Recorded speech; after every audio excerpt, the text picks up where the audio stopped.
Handphone ini pakai Snapdragon 8 Elite pertama di Indonesia, guys. Yap, bener banget. Ini adalah iQOO 13 yang kali ini, guys, kelihatan lebih fokus ke performa. Kalau kita bandingin sama iQOO 12 yang sebelumnya nih, karena terdapat beberapa fitur yang dihilangkan yang mungkin menurut mereka nih nggak penting. Tapi jangan salah, guys, meskipun di luaran sana harga iQOO 13 ini termasuk salah satu yang paling worth it dengan harga terjangkau kalau kita compare sama handphone lain nih yang pakai Snapdragon 8 Elite. Tapi handphone itu nggak hanya fokus ke performanya doang, guys, yang emang udah pasti tuh ngebut banget. Nah, selain kita langsung disambut nih sama iQOO 13 di dalam kotaknya, guys, ini juga kalian bakal mendapatkan kartu kemitraan BMW yang jadi tempat SIM ejectornya. Kemudian ada manual book sama kartu garansi seperti biasa. Terus lu juga dapat soft case transparan, kabel USB Type-C to C, dan juga terakhir ada charger adapter yang mantap banget nih, 120 watt flash charge.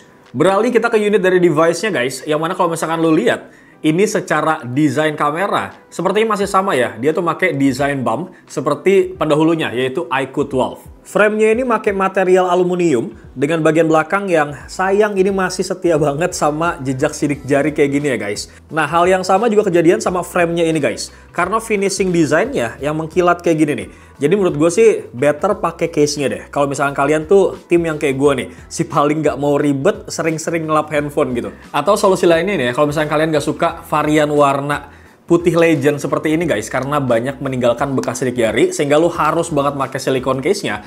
Lu tuh sebenarnya bisa pilih varian warna lain lagi, guys, yaitu adalah hitam alpha. Nah, untuk pilihan varian warna hitam alpha ini lebih oke ya, karena dia tuh materialnya terbuat dari semacam fiberglass gitu, guys, dan finishingnya tuh matte, jadi lebih nggak gampang ninggalin bekas sidik jari. Untuk bobotnya iQOO 13 ini, guys, untuk varian putih legend itu beratnya sekitar 213 gram. Naik sedikit ya dari iQOO 12 yang sebelumnya itu sekitar 203 gram.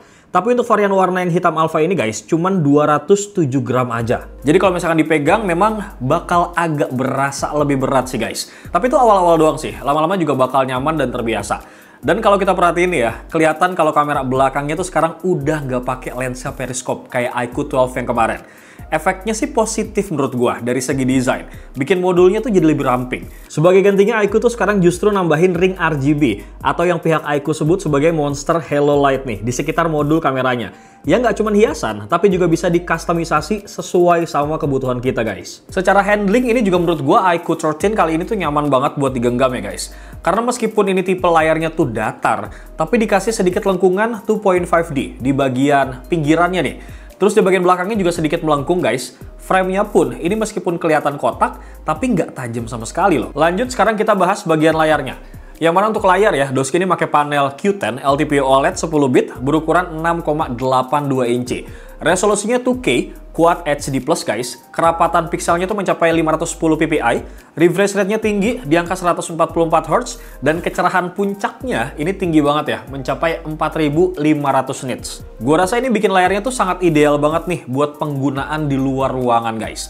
By the way ya, untuk panel Q10 sendiri, ini tuh panel yang menggunakan material baru, yang bisa bikin layarnya tuh kelihatan lebih cerah, warnanya tuh lebih akurat dan juga natural, tapi konsumsi dayanya tuh bisa lebih efisien, bro. Selain itu, umur pakai panelnya pun ini diklaim lebih awet ya. Jadi kita tuh sebagai pengguna bisa banget nikmatin tampilan visual yang cakep kayak gini, guys, dalam jangka waktu yang lebih lama. Terus nih ya, layarnya ini juga udah pakai yang namanya multi scenario eye protection. Jadi dia tuh bisa lebih melindungi mata kita, guys, supaya nggak cepet lelah kalau ngelihat handphone ini. Tentunya teknologi ini bakal secara otomatis menyesuaikan kecerahan layar dan juga suhu warna nih, sehingga ngurangin kelelahan mata saat digunakan dalam jangka waktu yang lama. Nah, semua fitur ini, guys, bekerja secara otomatis. Jadi tuh kita bisa nikmatin pengalaman nonton yang lebih lama, tapi tetap nyaman nih, dan nggak bikin mata kita tuh sakit, bro. Nah, di bagian layarnya ini juga terdapat teknologi ultrasonic fingerprint sensor ya. Jadi pas main game tuh yang butuh tap-tap cepet, kayak buat main game MOBA, ini dijamin deh, nggak bakal ada tuh yang namanya touch delay. Dari bagian layar, sekarang kita bakal bahas masalah performanya. Yang menurut gua untuk iQOO 13 kali ini performanya emang beneran monster banget, guys. Karena dia tuh pakai chipset terbaru yaitu Snapdragon 8 Elite yang ngebikin tuh lompatan performanya jadi lebih oke banget, bro. Sebagai gambaran nih ya, semua benchmark itu mulai dari Antutu sampai Geekbench itu nunjukin skor yang tinggi banget, guys. Bahkan lebih baik dari flagship lain di kelasnya saat ini menurut gua. Dan untuk iQOO 13 yang gua tes ini, guys, ini tuh varian RAM-nya 16GB LPDDR5X Ultra dan pakai storage 512GB UFS 4.1 yang super cepet banget, bro. Nah, buat kemampuan storage-nya ini, guys, bahkan tuh tergambar dari speed-nya yang lu bisa lihat sendiri deh. Kemudian buat gaming ini juga nyaman banget ya. Dari settingan grafis gamenya pun awal pas gue coba udah kelihatan banget nih. Sebagai contoh pas gue main Mobile Legends, ini rata kanan semua. PUBG bisa sampai main di frame rate ultra ekstrim. Call of Duty Mobile guys, ini juga rata kanan semua. Sampai Genshin Impact aja nih, si raja terakhir, settingan default grafisnya tuh udah mentok di high loh guys. Pas gue coba paksa main di highest 60 FPS pun, ini nggak ada masalah sama sekali dan masih smooth gitu. Secara experience gaming juga gokil banget sih guys. Di sini gue bisa main CODM, kemudian PUBG dan juga Mobile Legends di 120 FPS dengan effortless banget nih. Bahkan ini gue juga nggak perlu aktifin mode monsternya loh. Tapi kalau misalkan emang lu pengen nge-push performanya sampai limit, lu tinggal pakai aja nih guys, mode monster plus game frame interpolationnya kayak gini nih. Dan hasilnya ini gue jamin bakal nikmat banget guys. Karena lu tuh bisa main game up to 144 FPS. Bahkan Genshin Impact pun guys, ini juga bisa sampai 144 FPS loh.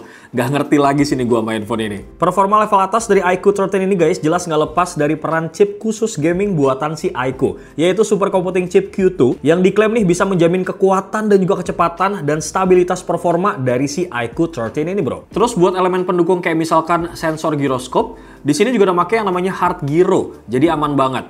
Terus selama gue tes main game nih ya, gue tuh nggak nemuin touch delay sama sekali loh. Dan kalau misalnya kalian mau main game yang dalam durasi lama, nggak usah khawatir kondisi baterai kalian tuh cepat turun guys. Kalian tuh bisa aktifin yang namanya bypass chargingnya di sini. Kayaknya sih ya, sampai saat ini, gue rasa si iQOO 13 ini adalah smartphone yang punya performa gaming paling smooth yang pernah gue coba guys. Selain itu baterainya juga aman banget nih guys. Karena setelah beberapa hari gue pakai, baterai 6150 mAh di smartphone ini tuh cukup awet banget. Nah, buat pemakaian casual harian dengan main game sedikit-sedikit, dari mulai pagi gue pakai nih, paling gue tuh ketemu charger di malam hari guys, atau setelah gue balik kerja, atau sebelum gue tidur.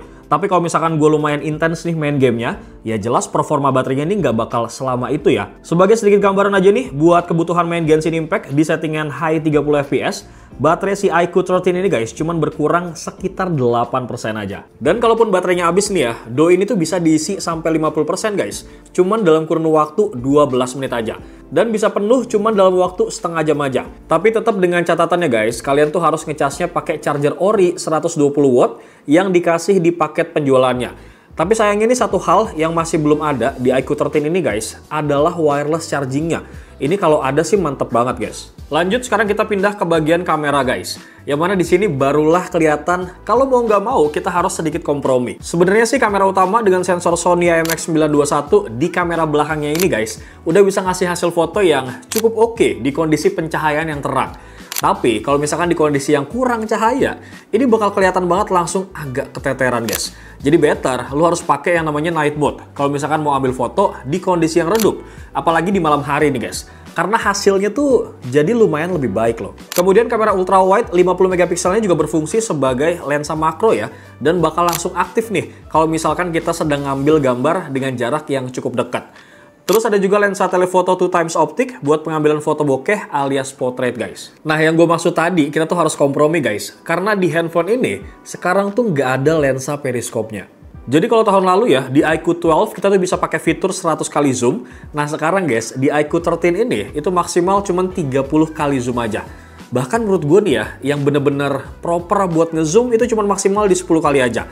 Karena untuk yang 30 kali guys, ini bener-bener cuma seadanya banget gitu loh. Sementara kalau misalnya kita lihat dari kamera selfie, ini kamera depannya punya resolusi 32 megapiksel guys. Kualitasnya sih oke lah menurut gua.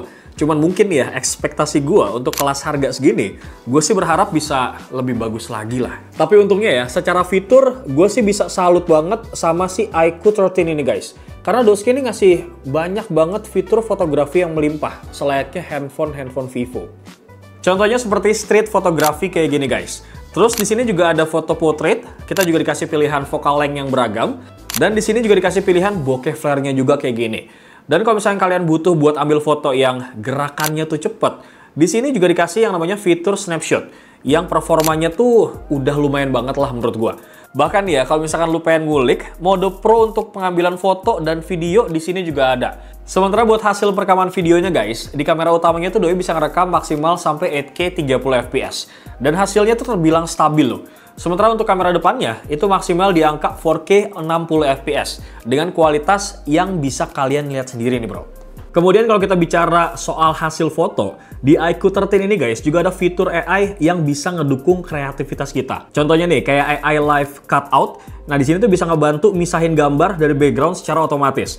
Kalau gue pribadi sih ya, ini biasanya AI ini gue pakai buat bikin stiker WhatsApp gitu bro, buat lucu-lucuan sama anak-anak kantor.